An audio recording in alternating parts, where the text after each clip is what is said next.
జల్లెడి పడితే ఒక్కడు కూడా నిలబడ్డా. ఇలాంటి ధైర్యం లేని జనాన్ని పెట్టుకుని వీడేం చేస్తాడు?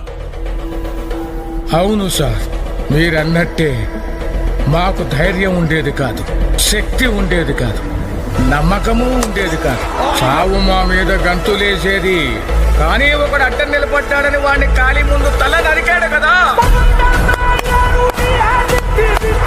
ఆ రోజు చాలా సంవత్సరాల తర్వాత చావు మీద మేము గంతులేసాం. వాడు కత్తి విసిరిన వేగానికి ఒక గాలి పుట్టింది. In just 17 balls for Abhishek Sharma. ఆ గాలి నరాతిలో ఉన్న ప్రతి ఒక్కడికి ఊపిరిచ్చింది. మీకొక సలహా ఇస్తాను, మీరు మాత్రం అతనికి అడ్డు నిలబడకండి సార్.